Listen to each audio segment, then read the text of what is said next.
I'm just afraid that it might, it's clouding over quite a bit.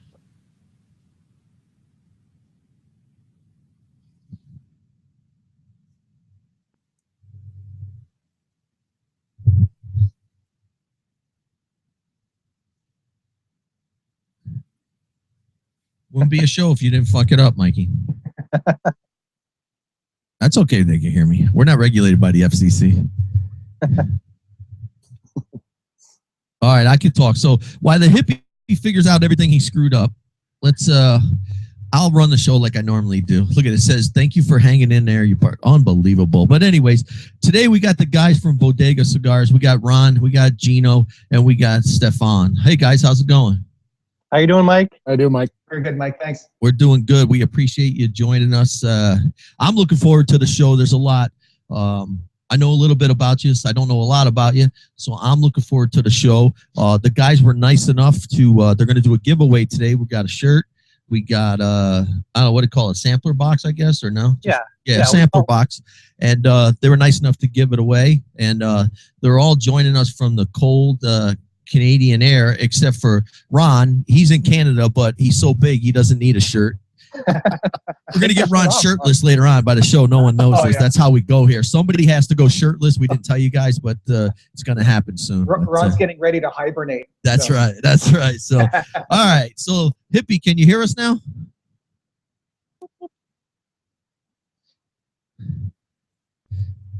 And Antonio G says he doesn't need Bodega cigars. You guys know who Antonio is? Yeah, he's a pain in our ass. He's a pain in the ass. Antonio, you can hear it. You're a pain in the ass, they said. He's one of HOE's reps. So he's a House of Emilio rep. He's doing a great job for us and for the other companies for sure.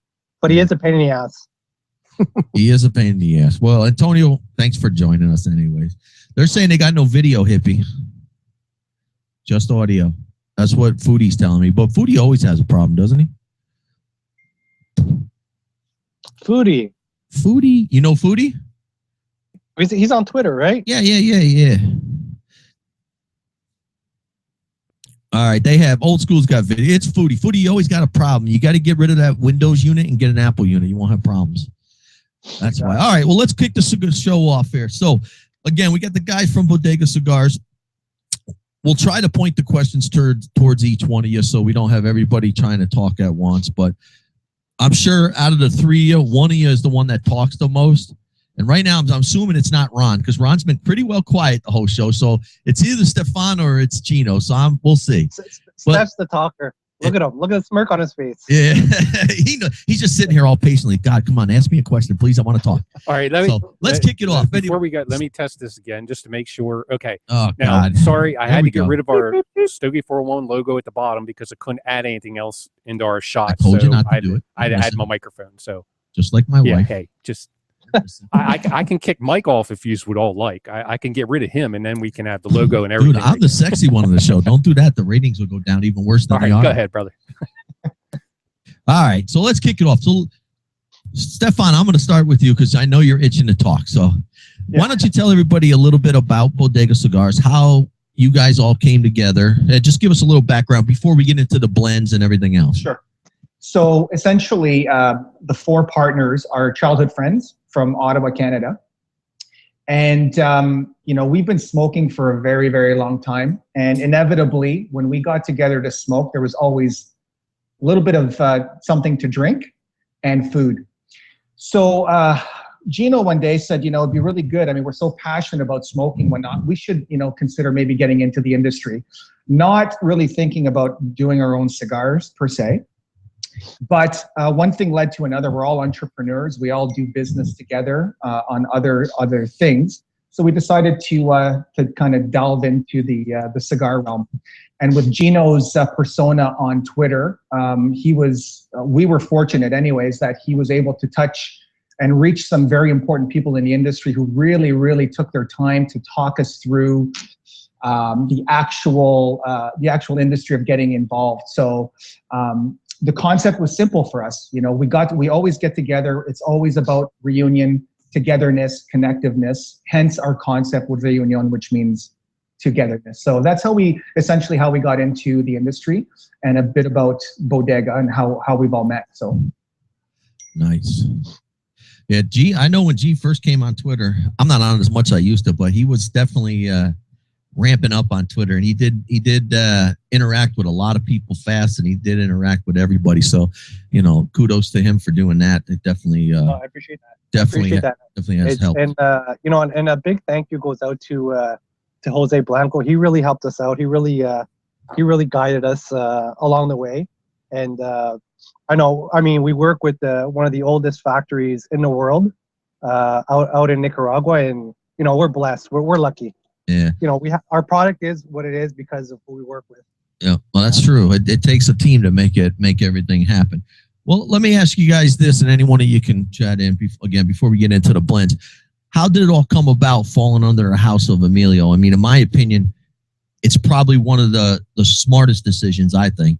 I think you got a guy here who's so knowledgeable and so wants to see all these smaller guys, these smaller companies grow. How did that all come about? You guys want me to take that? I think you cut out for a sec, but I think I got the gist of your question. Once again, it was through social media, through my connection with Jose. He introduced us to Gary.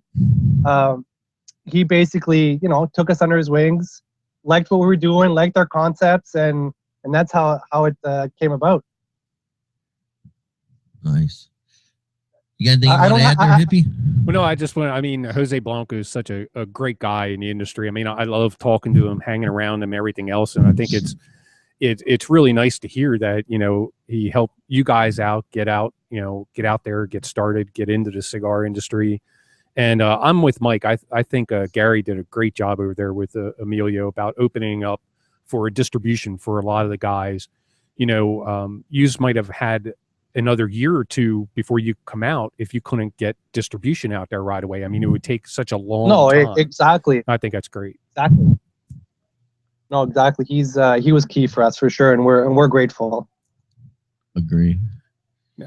All right, well, let's get into the blends a little bit, and remember I told you this before, and I know he's not jumping in to do it because he likes to see me butcher the friggin' name. So I'm gonna butcher the name. So I'm sorry. All right, right away, I'm sorry. This Don't send Ron over to pound me or anything. I'm sorry. For your ass. All right, so let's talk about your cigars. We're gonna talk about the first one. Let's talk about the Reunion Aperitivo. Yeah, was like that's pretty good. Very good. Kiss my butt there, Hippie. That one up, did I? So let's talk a little bit about the concept. So like Steph was mentioning a little while ago, every time we got together was around mealtime, reunion, gathering of friends and family. And so what we wanted to do is really find two blends that married themselves properly to the meal concept. So what we were aiming for with the Aperitivo was a blend that wouldn't necessarily ruin your palate when it came to a nice steak dinner with a nice wine. And the Digestivo, it's a little bit different again. It finishes off the night, finishes off the meal, in the right way, whether it's paired with a cognac, a port, something like that. Steph, you want to talk about the actual blends? Sure. So the Aperitivo, as Ron was mentioning, has a Habano Claro, which Mike is smoking right there, who I believe is a big fan of it as well, with Esteli and Jalapa binder and filler. Again, rolled in the oldest factory in Nicaragua. Took us 2 years, essentially. We started over 2 years ago to get the blends correctly. Again, following some instructions from the likes of Jose and others to really work on the actual blend, because ultimately that's what counts, is what the product is going to smoke like, how it's constructed. So we really focused in on those three major things: the flavor, the strength, and the construction. And I think it speaks for itself. And again, very easy to smoke. It's got some citrusy notes. And again, full of flavor. Really, that's what we focused on with both, is that it has to have that flavor in both blends. It's not about strength with the Aperitivo, as you guys know. And just to quickly correct stuff, I think he just misspoke. The filler is from Bodega and Jalapa. Right. I know that's what you meant. And the binder is proprietary, and the binder is proprietary for both our cigars, for the Digestivo as well as the Aperitivo. You want to explain the Digestivo, Steph, or do you want me to take that? No, go ahead. Yeah, so the Digestivo is a San Andres Mexican Maduro. As I said, the the filler is actually from Bodega, Jalapa, and Esteli. It's a bit stronger. It's not a punch you in the face kind of cigar, but it's a great cigar. There we go. There it is. It's a great cigar to pair with a nice port, a red wine, a cognac, a nice scotch or whiskey. And that once again, I think it took us about 14 months to perfect that blend, and the end result is what you're smoking right now. So did you want to add? Do you want to talk a little bit about the sizes too? I mean, one of the challenges we had when we came up with the blends was, with the popularity of the larger ring gauges, with the 58s and the 60s out there, and some are up to 70 now. But anyways, we tried to, we flew the idea. We tried some blending, but we just couldn't get the actual taste right. So that's why we stayed away from the larger ring sizes in the Reunion line. So. I mean, right now we offer 3 sizes, G. Yeah, we have the 6x52 Toro, we have the 5x54 Double Robusto, and we have the what's our third one? Corona Gorda. The Corona Gorda, the 5.5x46. And I thought it was interesting on both the lines. You kept all 3 the same sizes, everything the same on both the lines. And I thought that was interesting. Is there anything maybe in the works, or that you may come out with another size in both those lines? Yeah, we're actually. Or Ron, you want to go ahead and take this? Well, actually, it basically it just lends itself to what I finished saying. We're going the opposite end of the spectrum with the line extension for the Reunion line. So we're going with a Petit Corona 4x44 and a Lancero. Nice. So that's where we're headed right now. That's going to be a line extension that's probably going to hit the Soars. G. Well, we're thinking yeah, end of the year, maybe after the Christmas holidays. New Year. Now, the thing about the Lancero is it's not going to be the aperitivo or the digestivo. We had to tweak the blend a little, but I think it's something you guys are really going to enjoy. Yeah, see, I'm looking forward to. I reviewed these, and great. I say the aperitivo. I have no Spanish in me whatsoever. Yep. So no, it's perfect. Perfect. But I love the smaller ring gauge in this. I mean, this ring one gauges? it pops out at me. It just has so much flavor to it. It's just an amazing smoke. I just love this thing. And with you coming out with even a smaller one, I'm really interested in trying it and seeing how good it goes. Yeah, no, they worked. I love them both, and the 4x44s, they really worked out well. Yeah. Well, let's talk a little bit. I noticed on your website, and it kind of coincides with one of your giveaways today with the shirt. I see you guys are involved with the the MMA fighting. Tell us a little bit how that all came about, because I noticed on your website a lot of stuff that I see. You guys seem to coincide a lot with entertainment. Am I fair to say that? Yeah. Yeah, okay. Absolutely. So tell us all about how that all came about, the fruition of getting involved with the MMA and the other stuff. I know, Ron, we're going to give away a shirt today.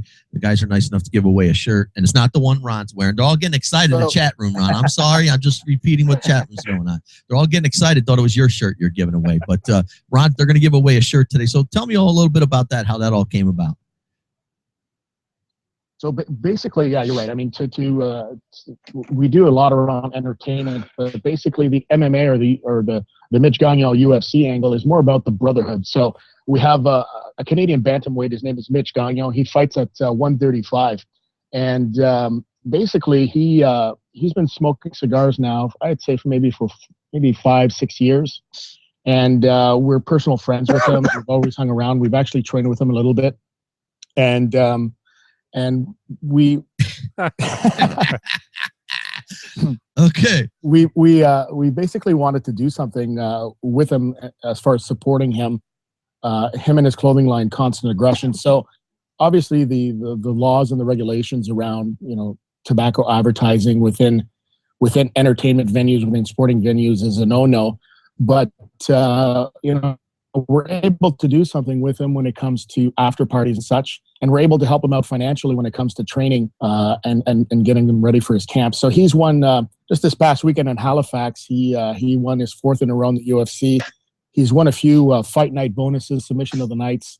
Really proud of him. He's just cracked the top 10 bantamweights in the UFC, and our prediction is, a couple more W's under his belt, and he'll be going for the title. So that's basically it. I mean, with the UFC, Mitch he just celebrated his 30th birthday yesterday, and he hangs around. When he trains, he typically trains in the GTA in the Toronto area, where there's some high level Muay Thai gyms and grappling gyms, and hangs around with Steph a lot. And we're just happy to be a part of his evolution in MMA. Nice. Hey, Ron, if we could, real quick, can you hold the shirt up and show everybody what we're going to give away today? So they absolutely. So this is a commemorative T-shirt from the event this past weekend. I don't know if you guys can see that. So, Constant Aggression is Mitch's personal clothing line. It basically, it's a symbol of his fight style. He never lets the opponent take a break. Always in their face. He's finished 9 of his 13 fights in the first round. And below that is the Bodega Premium Blends logo on the front of the shirt.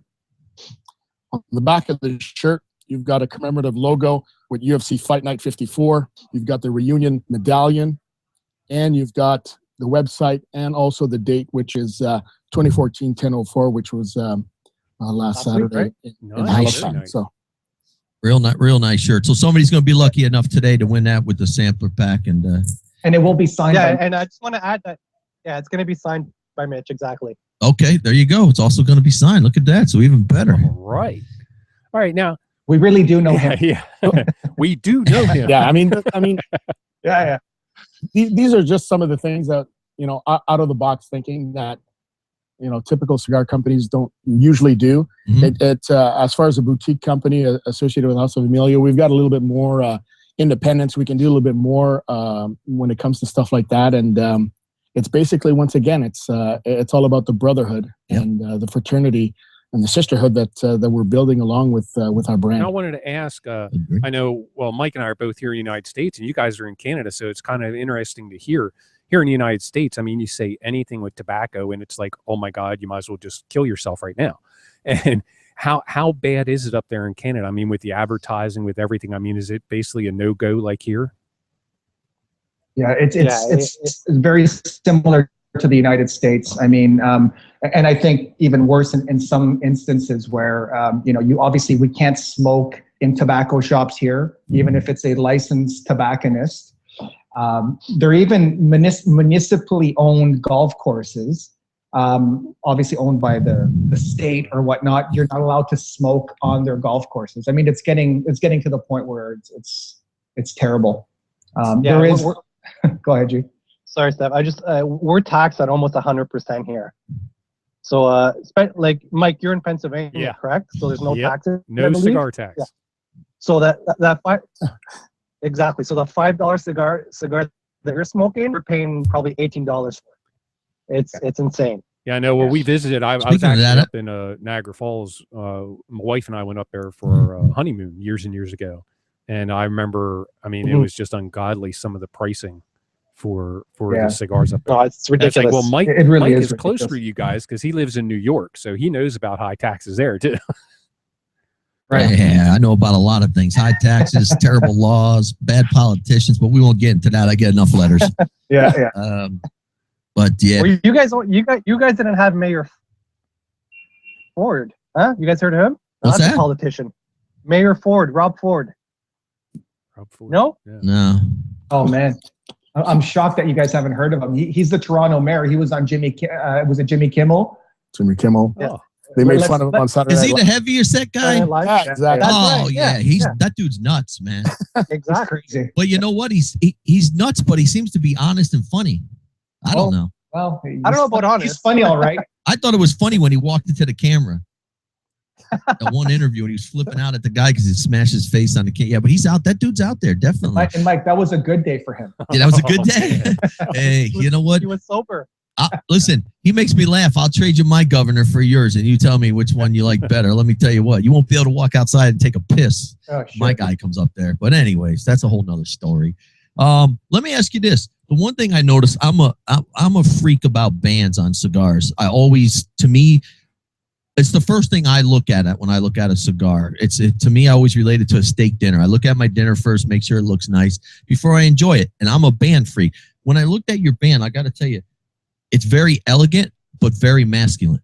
In the same, if you could combine the two, I think you guys combine the two properly. I think it's, I would put it up there. I think, in my opinion, Alec Bradley has some of the nicest bands I've ever seen. Thank you. And I would put your band up there with his. I think it's very elegant and masculine. Tell me a little bit how you came about the band and a little bit behind the tree and everything with that. Because I'm new to, I know a little bit about you. I don't know a lot. And I want to learn as much as I can about everything about your company. So tell me a little bit about that. So you want to go ahead? Yeah, so I'll just start. I mean, essentially, we like to do things, kind of out of the box and really take our time and really focus on certain things. And the one thing that we wanted to absolutely do was to actually get a designer that had no idea about the cigar industry, that we knew. We did some work with him in the past in other businesses. Very creative guy, very out of the box thinker.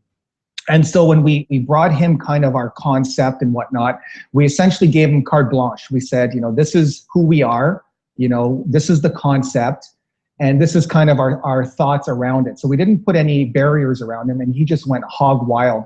And one of the very first things he came out with, and I'll talk about the color schemes, is essentially he came out with colors we'd never seen on a band before, including some of this, with the deep burgundies and the purples and the embossed silver. So we were right away, we knew we found the right guy. And so we just, we kind of worked with him and tweaked it a little bit in regards to that. G, you want to talk about the tree? Well, yeah, basically we're actually 4 partners. Rob couldn't make it today, but when we were deciding on a logo, we wanted something that represent brotherhood, togetherness, the 4 of us. If you look at the bottom of the tree, you'll see that there's four roots, right? And that, and that's the 4 partners. So when we were talking about logos, I suggested, why don't we go with the Tree of Life? We had Paul work on it. These guys absolutely love the tree. Okay. Now, funny story is that they forgot I have this massive tree tattooed on my back, and I'll tweet the picture out for you guys. And they didn't know that, so they were blown away. So this is actually tattooed on my back. Yeah. Nice. But full circle. Exactly, full circle. Mm-hmm. So the Tree of Life, or the village tree, was always symbolic of a place where people would typically meet at the end of the day after a hunt, and they would discuss the village activities over the day. So that's basically where where the tree came out, and then we were blown away by the fact that we had forgotten about G's tattoo.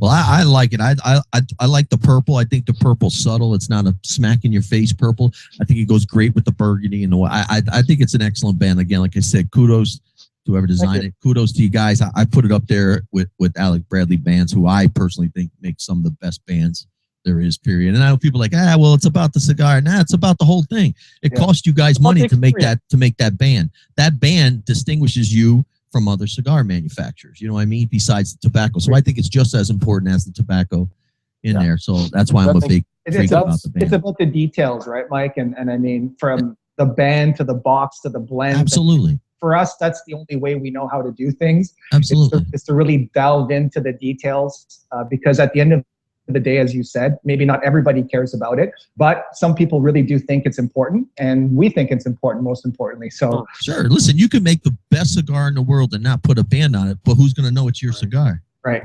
That's right. You know what I mean? And so it distinguishes who you are from them. So again, kudos to you on that. Just to elaborate on what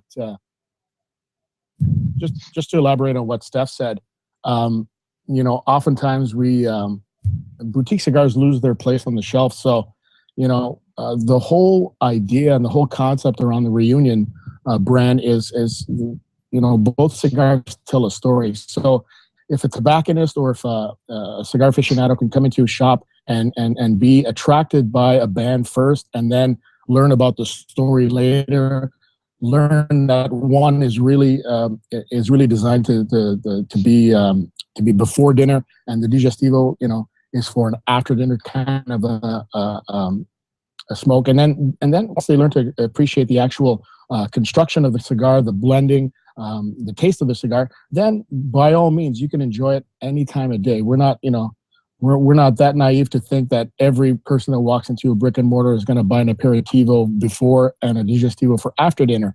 Some may gravitate towards the Nica Puro. Some may gravitate towards the Mexican Escudo. It really depends on the taste. But if the cigar and the brand has a story to tell on the shelf, then we don't lose our place. And I gravitate. That's a good way to put it. Oh wait, wrong camera. Hold on. There we go. Wrong camera. No, wrong. No, we can't. Well, yeah, see that's. Well, he's got to point it to the other camera. They don't see it live live. He has two cameras. So you guys already know what I'm. Yeah. Big shot.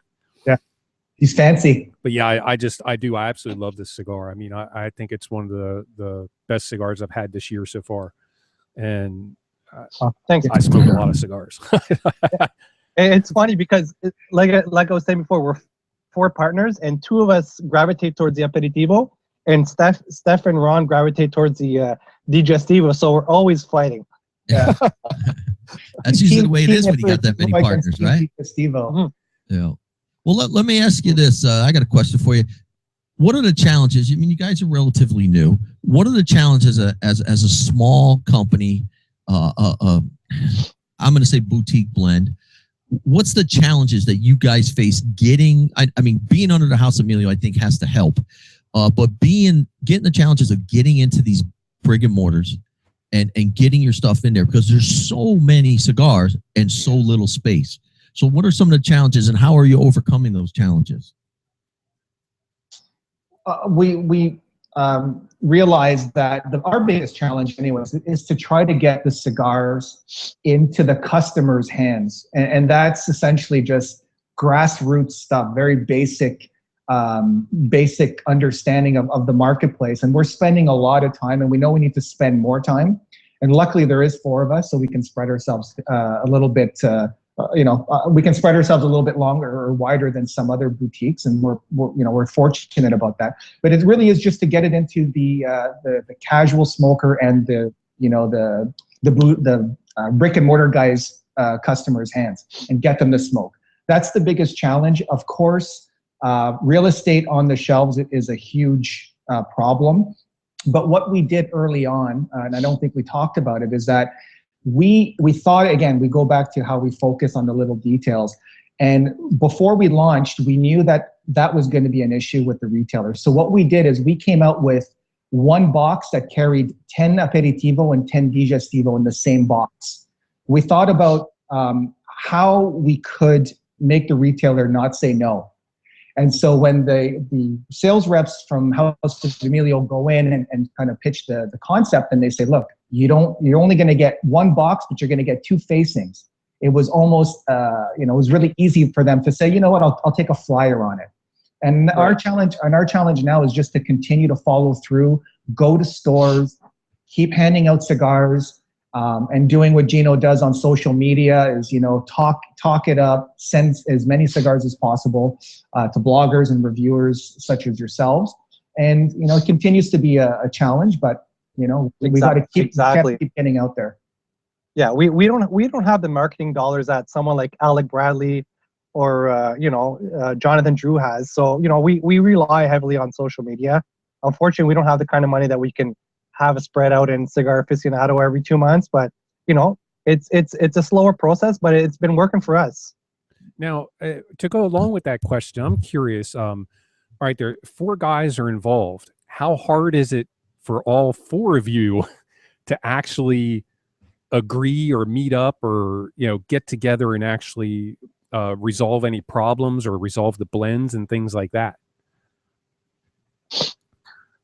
Well, we've taken on roles within the Bodega umbrella, where some of us are handling more of the creative side, the concepts. When it comes to blending, though, we've all visited Nicaragua and we're all involved. They call me the master blender, but I'm not even close to that. I think they put that acronym beside my name just in case something goes wrong, so they can blame someone.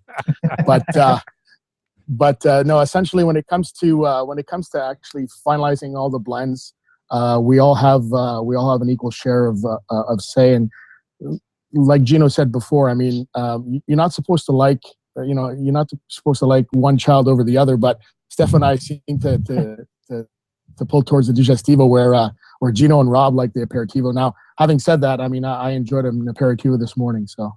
It's exactly. Yeah, and it's important to note we've all known each other for over 20 plus years. So we've had our moments when we were younger and figured out how to work out through some interesting situations. Like an old married couple. See that? Oh, That's exactly. right. That's right. Exactly. And Steph and Ron, myself, and Rob, we're literally 5 minutes, a 5-minute radius, walking distance basically. So it's pretty easy for us to get together. For Steph, we usually we'll Skype or call him, or sometimes just ignore him. Yeah, for the most part. No. But what we did earlier on, when we started testing out the blends, is I asked the partners to take notes, write down what you think instead of sharing what you thought right away. And this helped us, formulate like almost like a little booklet. And we decided, we went through our notes and we're like, okay, everyone liked this blend, everyone liked that blend. We test them out again, and that's how we came up with this formula, I guess. Nice. Isn't the internet great though? I mean, if you could think, if you would have done this 20, 30 years ago and trying to get together and, hook up through a Skype type program or something, impossible. It's just amazing nowadays how this can happen. I mean, we've had people on the show that were in Nicaragua. Yous can be, you're all in different locations right now, and we can have you on the show. And I think that really helps a group like yourselves, where you have, a couple, you have 4, where you can get together on a media like this. And that leads into my question. I was curious, with you being a newer boutique company and with all the enhancements in technology, the internet, how do you see any way that can benefit your company more so than some of these older organizations that can get you out there more? Oh, I stumped them all. I'm sorry. You want to have Gina talk? You want me to talk? You guys want me to take it on? Sure. I don't know. It's an interesting question. I think as a younger company, and we're fairly younger guys, we understand the importance and the having that social media presence.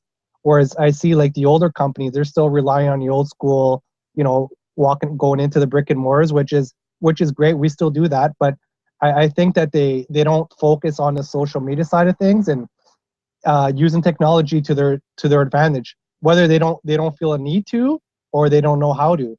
And for us, like I said, we don't have the marketing dollars, so we need to, whatever we can find free, whatever we can do that's free and that's going to be somewhat effective, that's what we're going to do. Nice. Yeah. I'm gonna take a question. One serious, one not so serious, and one serious from Mango. And Mango says, kale, spinach, or both? Both. Okay. Now you said G was going to answer that question, but now a serious question. In a blender. Yeah. Of course, in a blender. He said, is there any CRA type organizations in Canada? Ron, I think did you know we not look into that at some point?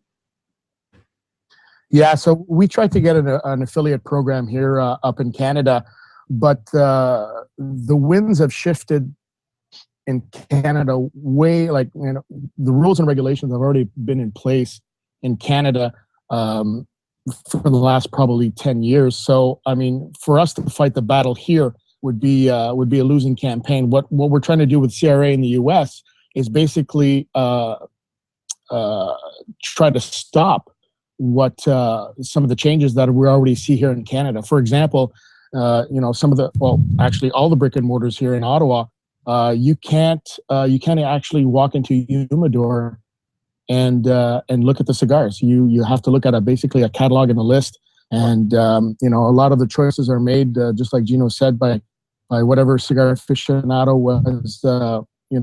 was talking about the month before. So I mean, it's in Canada, I think it's unfortunately it's almost a lost cause.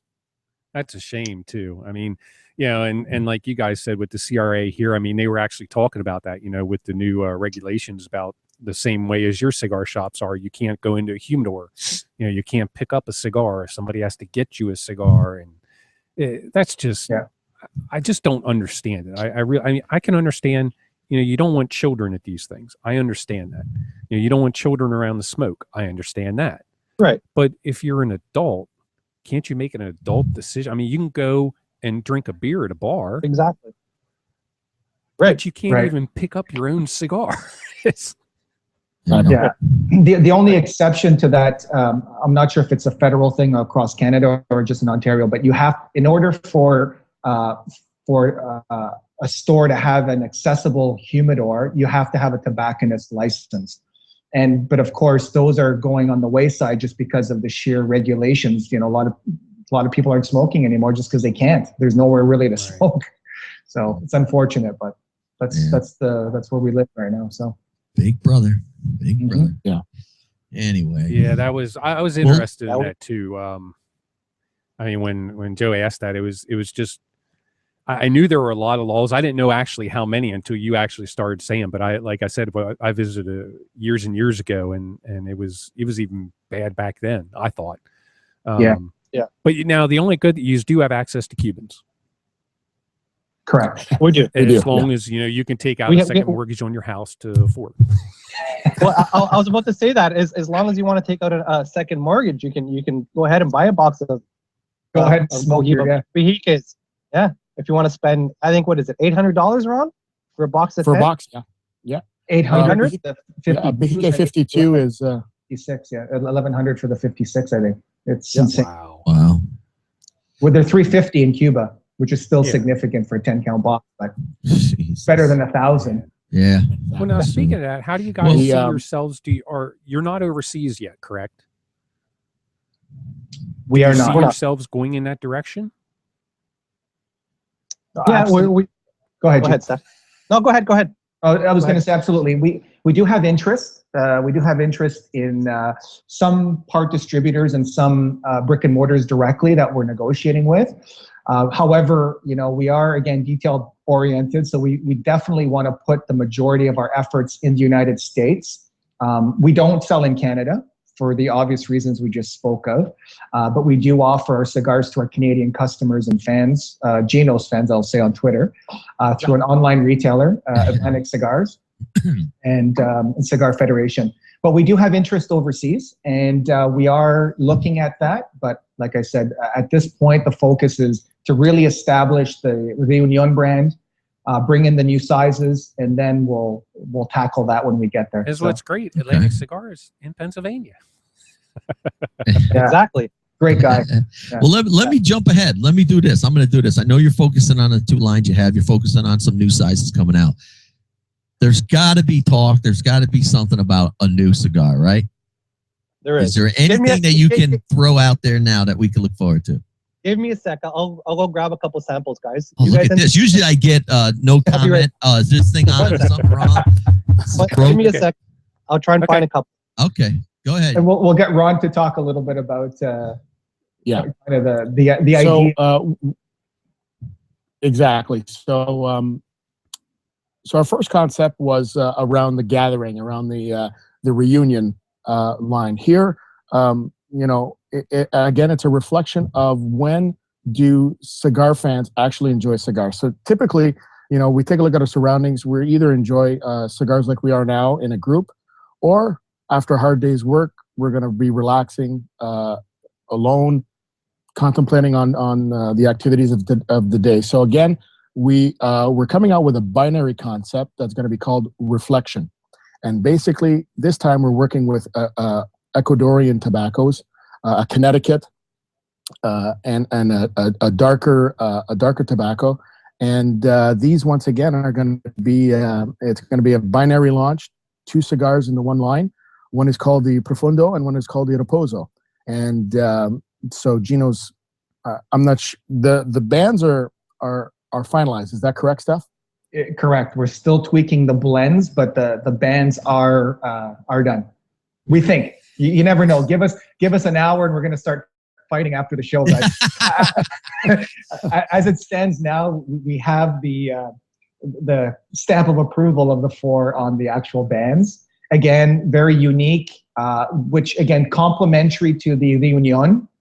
We think they're as nice as the Reunion, but again, complementary. So nice. Well, look at that. Now you got a little bit of insight here, and hopefully, I think G got lost. I don't know, but he's going to come back and hopefully show you what these cigars are going to look like. I got to make a comment. Funny comment came over in the chat room and said that Stefan looks like Matt Lauer. Matt Lauer. Yeah. I used to get, when I used to have hair, I used to get, what the hell's his name? Oh, shit. Scientologist? No. Garcia. What the hell's his name? He was in yeah. And the last, actually, yeah, I would say that. Yeah. What's the hell's his first name? I think it's Andy. Andy, you got it. That's it. Right? Andy, yeah, I could see that actually. Yeah, I could see Matt Lauer though. It does kind of. Now that he said it, I just thought it was funny. It was a funny comment. G's son's on there. Everybody, he doesn't know he's on camera. Look at him. He's just hiding there. Can they see me? They can only see a little. He's not wearing a Toronto. Now they see him. There he comes. He's coming back now. Yeah, as long as you get Matt's paycheck, you're all right, right? Yeah, exactly. Then watch our marketing. Yeah. Watch it. All right, G, it's all yours. We already got all the insight. Okay, guys, I'm not going to tell you anything about the blend. I just want to tease you. You don't have to. We already know. Oh, for shit's sakes. Well, it's not ready yet, but yeah, they got the gist. Can you see this? This is a Nico. Put your hand behind the cigar. Put it up closer and put your hand behind it. We'll be able to see the band. Put your hand like this. Put the cigar in front of you. Open like your hand. hand. Yeah, now come closer to the camera. Can you see that? Come closer. So. Right. There you go, right there. Now leave your hand still over it. Don't move. It'll focus in a second. There you go. Got it? There you go. We can see it. Yep. You can see that? Okay. 6x54, August 20, 2014, it says, I believe. 2013. Yep, there we go. Like I said, we don't rush anything. Yeah, we don't rush anything. That's a Nico Oscuro that we're playing around with. Yeah. I think, did you guys talk about what we're doing with some rappers from Ecuador? Yes, exactly. Yeah, he said you're going to send us everything, and we're going to give you our insight. That's why you weren't available. Can you see this one? Yep, we can see that one. What a beautiful rapper. Unbelievable. It really is. That nice looks nice. Okay. Those look nice. This one here is for Mike the Hippie. This is a Lancero, and it's a Connecticut that we're. Oh, look at the hippies in heaven now. Look at them. Prototype. Okay, it's a Connecticut prototype. What else do I have here? Oh, here's one of the ones from Ecuador.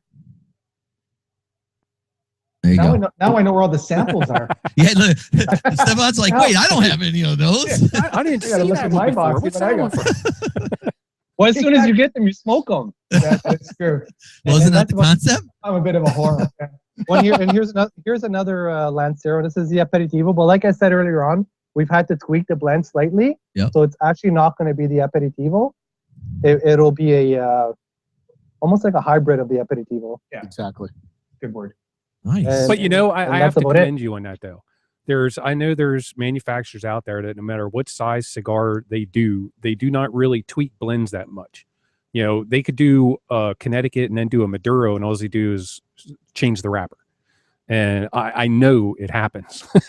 And for something like that, to go through the Lancero and actually tell people honestly that this is a little bit different because we had to make it right.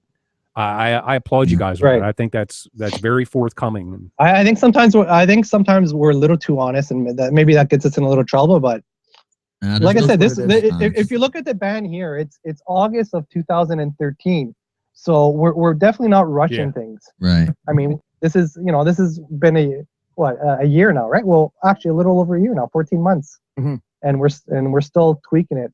So I don't know if I think our manufacturer is starting to hate us just a little bit because we're pains in the ass for sure. That's all right. Everybody's got to be a pain in the ass. Well, listen, you guys want to be, we're getting toward the hour went by fast already. Wow. We're getting towards the end. It always goes by quick, but you want to do the giveaway quick? Yeah, absolutely. We're going to do it as a package, the shirt and the sampler. Well, yeah, let's whatever you guys think, Mike. We'll do it real simple. We don't make anybody work in the chat room. They took time out of their day to be here, so we'll make it easy. We'll let you guys let's see. So long as Antonio doesn't win. Yeah. Anyone else Antonio can win out there but can't Antonio. All right, pick a number 1 through 7. Go ahead, Steph. I'm going to pick 4. 4. 1. Foozer, you're the winner. Boom. Foozer, make sure you send me email me at mikew@stogie411.com. Your address. I'll pass it along to these fine gentlemen, and they'll get that sent out to you. So you're going to get the sampler pack and the signed shirt. So congrats, Foozer. Yeah, and let Foozer know that we'll be getting the shirts. Mitch is in town in Toronto, I think, next week, so I'll get him to sign it. Okay. So give us a week. Give a few weeks. That is one of the old issues. Whenever you do giveaways, everybody, hey, a week later, hey man, I didn't get anything. What's going on? Like, got to get a little time, man. Give a little these time. guys are in Canada too, so it takes a little longer to get here too. Right. What size does he need? Or does Foozer, just tell me what size. I guess they'll get you what size you want as well. The size to it and your address. If he complains too much, we'll have his address and we'll send Mitch to hand deliver it. There you go. There you go. There you go. Hi. So. Hi, Carla. Hello, Carla. How are you, Carla? Give me a sec, guys. He's getting in trouble. Oh boy. Well, listen, I know there's 2 more questions. We got a question we always ask, but we're going to save that for the end. We have a special question that the chat room created 3 years ago, and we end the show always with that. But I want to ask you this question. We always ask everybody about the Cuban embargo, if and when it ever happens. What are your opinions on it, and would you be interested in using some of those tobaccos over there to later on? Now, wait a minute. This you is got to go. Be No problem, G. Thanks for taking the time out. Love you guys. All right. Thanks, buddy. Thank you. I'll keep you off. Don't worry about it. Go ahead. Bye-bye. This is going to be interesting too, because if you remember, you're in Canada, so you have Cuban cigars and you have access to the tobacco. Yes. So just keep that in mind. I just want to let everybody keep that in mind. I didn't know that. Yes, that's right. So we actually enjoy Cubans on a regular basis. Would we be interested in using Cuban tobacco in blending? Absolutely, yes.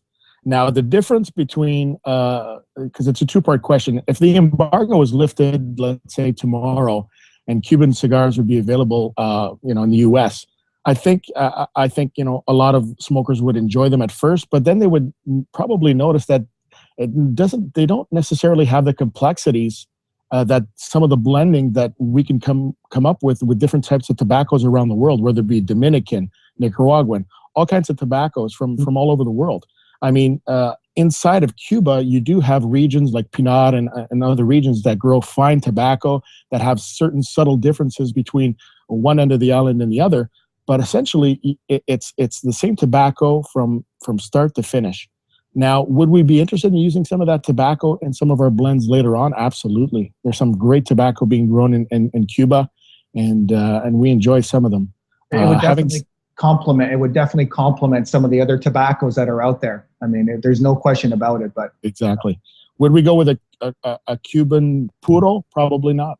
Yeah, I agree with you. I think like a lot of guests that we have had on, and Mike and I discussed it, I think there's a lot of hype. I personally think a lot of stuff's coming out of Nicaragua, Dominican. I think all those tobaccos right now, I think they're probably the best. I don't think the best cigars are coming out of Cuba right now. I think the soil's been, I don't know the right word, overly used, I guess. I don't know if that could be word, but I agree with you. I think it's going to be interesting. I think there's going to be a lot of money to be made because everybody, especially in the United States, is going to be like, holy shit, now we can smoke a Cuban, right? But let's be honest, we all still do.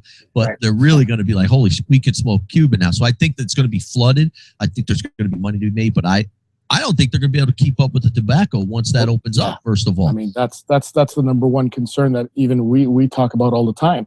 We have friends that live in Cuba. We visit Cuba every year. So obviously the production issue will be the number one issue. Are they going to be able to ramp up production? Are they going to be able to meet demands? No. There's no way. You can only, crops are so long, right? The soil's only, it's going to go so long. You're not going to be able, but I agree with you. Cuba's only so big. There's only so much tobacco that can be grown there. Exactly. Well, all right. Let's see. You got anything else you want to ask before we kill these two? I think that's about it. Before we do, I mean, is there anything that you guys want to discuss that we did not go over?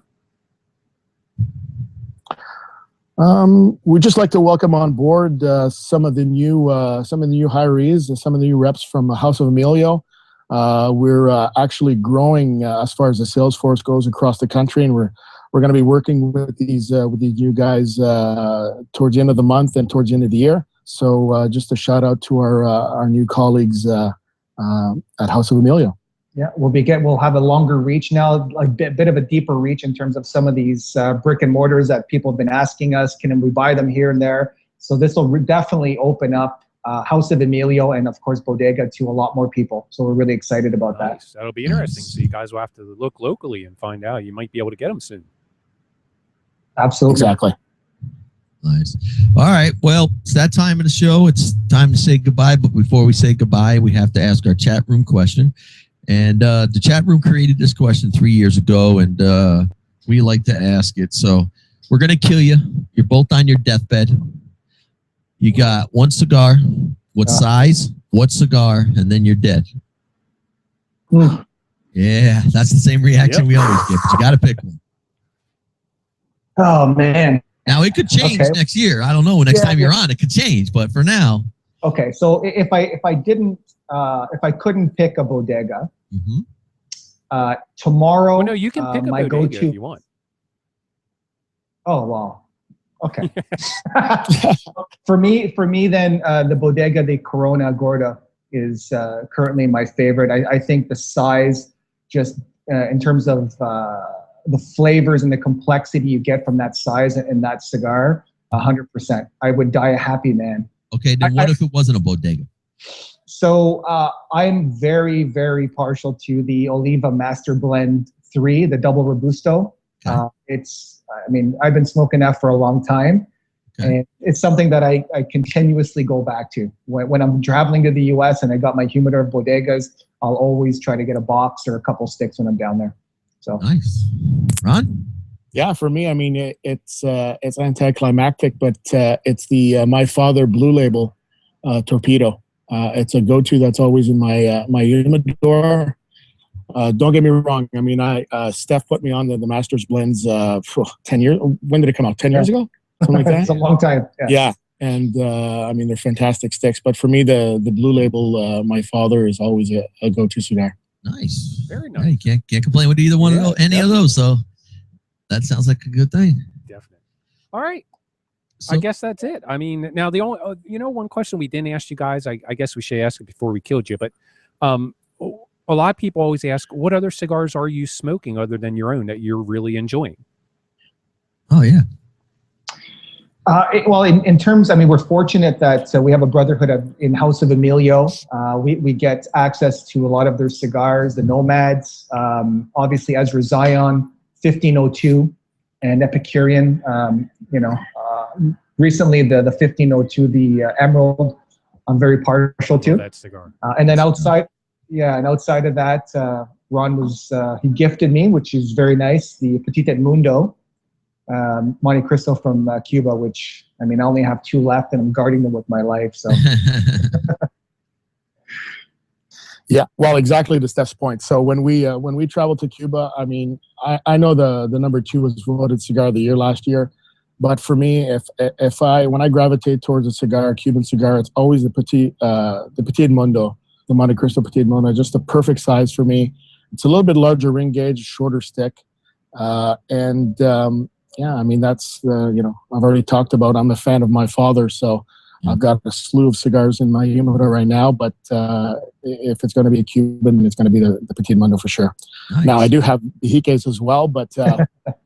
special occasions. Yeah. Don't smoke that every day. Yeah, $80 sticks. Yeah. Well, guys, listen, thanks so much for, educating myself and everybody else that has joined us today in the chat room. Thanks for taking the time out of your busy day to hang out with us 2 schmucks. We appreciate it. The samplers and the giveaways are awesome. Thank you so much. Really digging them.